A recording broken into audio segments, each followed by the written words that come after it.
Segurança em Foco.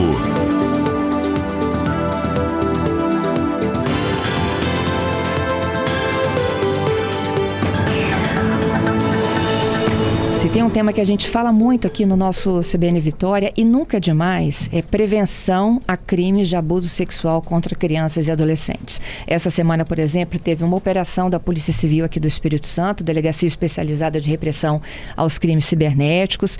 A delegacia participou de uma operação nacional chamada Proteção Integral para o cumprimento simultâneo, gente, de mais de 150 mandados de busca e apreensão em diferentes estados brasileiros.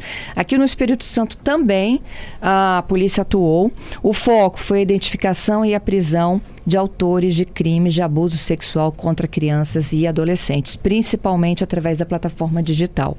Aceitou o meu convite, quem está no estúdio aqui, para vocês que estão no rádio, né, no dial, vão ouvir agora o delegado Ícaro Olímpio, e quem está assistindo a gente através do stream, tem o YouTube de A Gazeta S, o site da rádio, cbnvitoria.com.br, e no aplicativo da rádio também, sua lojinha de Android e iOS, é só baixar e acessar o estúdio ao vivo. É o delegado Ícaro Olímpio. Ele é delegado adjunto da Delegacia Especializada de Repressão aos Crimes Cibernéticos, e a gente vai falar um pouquinho dessa operação e como que vocês que estão nos ouvindo podem trabalhar com medidas de prevenção a crimes de abuso sexual. Bom dia, Ícaro. Seja bem-vindo. Bom dia, Fernanda. Obrigado. Bom dia a todos os nossos ouvintes também. Delegado, como é que foi essa operação aqui no estado? Nós tivemos 2 pessoas, né? Perfeito. Detidas em flagrante. Eles tinham armazenamento de imagens de abuso infantil. Então, Fernanda, essa operação que aconteceu aqui no estado foi coordenada também junto à Polícia Federal, uma operação que foi divulgada como uma operação nacional, mas também foi internacional em diversos países. Nesse mês, que é um mês de consciência, o mês de maio, né, que nós vamos iniciar o mês de consciência no combate ao abuso sexual infantil. E nós tivemos aqui no estado, deflagrado pela Polícia Civil, nós tivemos dois alvos. Em um foi cumprida uma busca e apreensão e no outro, sim, a prisão. Na busca e apreensão que nós fizemos foi em relação ao adolescente, que ele teria, através do Discord, do aplicativo Discord, em conversas com outras pessoas ali, ele disse que teria uma sobrinha à disposição dele, que ele assediaria ela, que ele abusaria dela. Então nós fizemos a busca e apreensão justamente para verificar essas circunstâncias e entender o que estava se passando ali. E em relação ao outro alvo, onde nós tivemos a prisão preventiva dele decretada e no local também a prisão em flagrante, nós tínhamos ali a denúncia de que haveria imagens de abuso sexual infantil nos dispositivos desse indivíduo e também indícios de que ele estava abusando, que ele tinha uma criança, tinha um menor ali no convívio diário, que ele praticava o abuso sexual contra essa criança. E de fato, quando nós fomos cumprir ali o mandado de prisão e de busca na casa dele, nós identificamos que ali era o cenário, a casa, o quarto dele, de fato era o cenário onde eram produzidas aquelas imagens que a gente previamente nós tivemos acesso por ocasião dessa denúncia que foi feita. Gente, isso não é filme, isso é vida real. Vida real. Viu? É vida real. Eu estou assustada com um adolescente. Sim. E não é o primeiro relato que eu vejo. Já tive a oportunidade de conversar com um promotor também que me disse que havia investigações, né, de que cada vez mais jovens cometendo esse tipo de crime. Sim. São diversos os casos lá que nós investigamos de adolescentes, né, às vezes até mesmo podemos falar em crianças, né, abaixo dos 12 anos, praticando esse tipo de crime aí através da internet, desses aplicativos, seja dos mais comuns, né, os mais conhecidos, como os mais específicos, jogos online, Discord, enfim, essas plataformas. Essa é a porta de entrada, delegado? Sim.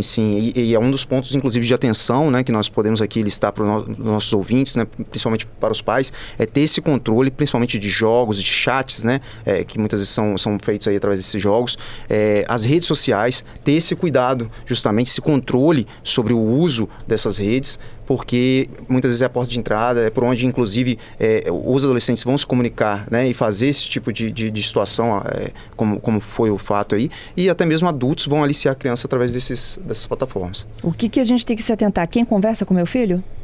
Sim, com quem ele está interagindo ali? Com quem está interagindo, o tempo de uso dessas plataformas é muito importante.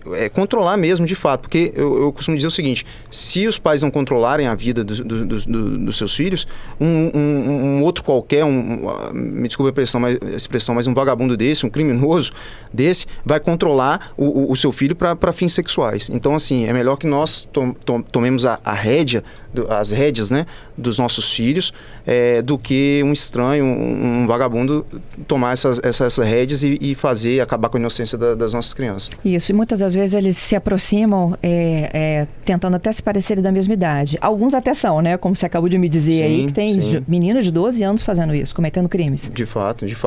Muitas vezes eles se aproximam, se passando, já aconteceu em algumas investigações nossas, que eles se passam às vezes, se passa por uma menina para chegar numa adolescente, né? Numa criança, né, do sexo feminino, ou até mesmo se passa pela mesma idade, justamente para poder criar essa conexão.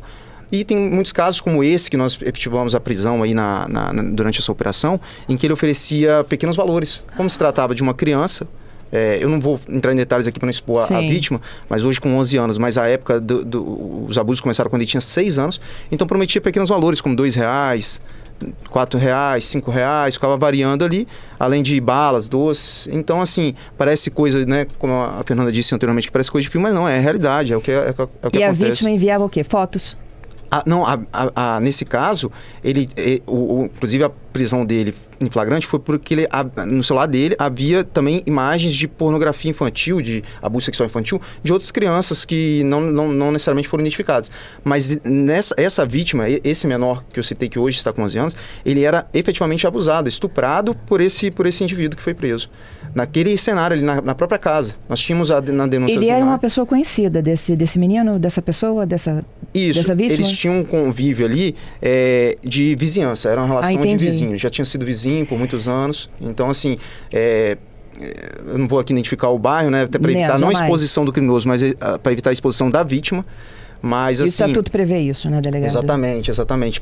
Muitas vezes, né, os nossos ouvintes podem nos questionar, né, a questão por que não coloca a imagem do criminoso, o nome, por causa, justamente, nós temos a lei de abuso de autoridade, enfim, nós temos, assim, acaba que nós ficamos amarrados em relação a isso, né? Então, a vontade que realmente é de expor esses criminosos, mas infelizmente nós não podemos. Pois é, e falando dessa proximidade, né, tem esse ambiente que é digital, que é um alerta que a gente está dando aqui para os pais, para os filhos, até para os jovens que estão nos ouvindo, mas esse ambiente físico também, ele é muito propício, né? Ontem nós divulgamos, né, Sara?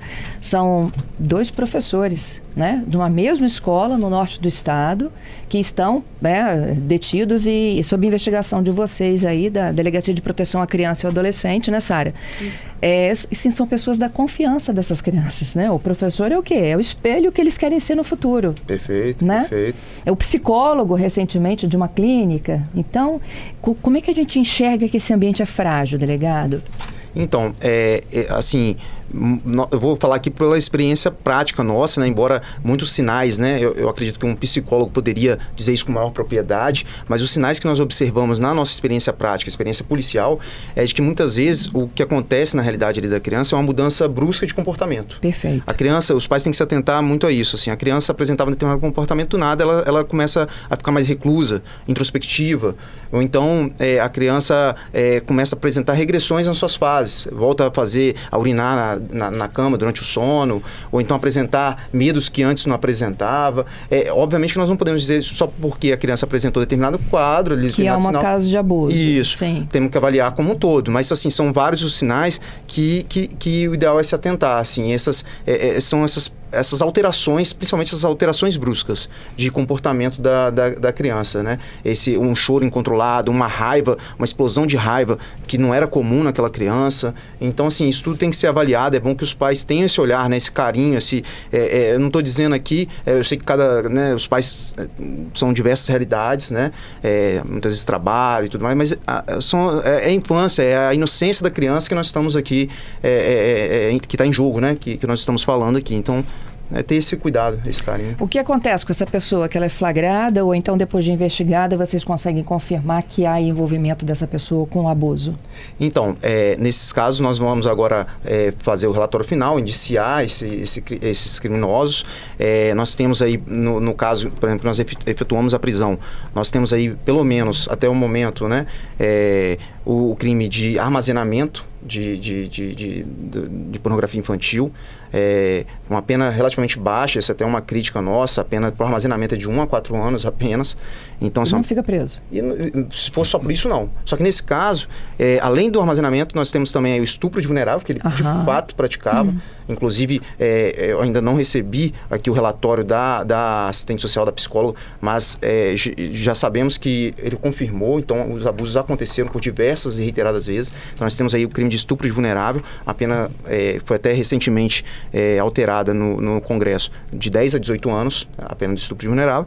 E, além disso, nós temos ainda o artigo da produção, que é previsto no Estatuto da Criança e do Adolescente, que é uma pena também de 4 a 8 anos. E esse é o trabalho de vocês, junta tudo para deixar ele preso mais tempo. Isso, essa é a ideia. Embora... Tirar esse cara do convívio da sociedade. Claro, ou mulher, estou generalizando aqui, homem. Isso. Qual o percentual aí de homens e mulheres envolvidos nesse tipo de crime? Então, a grande maioria dos casos, o nosso investigado, né, e posteriormente indiciado, é do sexo masculino, são homens, muitas vezes, como você disse anteriormente, do convívio ali próximo. Nesse caso que a gente prendeu, era vizinho, mas muitas vezes tem uma relação de parentesco, né? Vive debaixo do mesmo teto. Então, assim, esse é o principal perfil. Não dá para dizer que são todos os casos, mas a grande maioria acaba sendo esse perfil realmente. Muitas vezes são também instituições religiosas, né? Todos aqueles que têm, muitas vezes, uma autoridade sobre aquela criança. É isso. Ícaro, como é que as pessoas podem denunciar? Então, nós temos os principais canais. Em âmbito nacional, nós temos o Disque 100, que para denúncias, né, relacionadas a direitos humanos, ao público vulnerável, né, onde se enquadra as crianças e adolescentes também.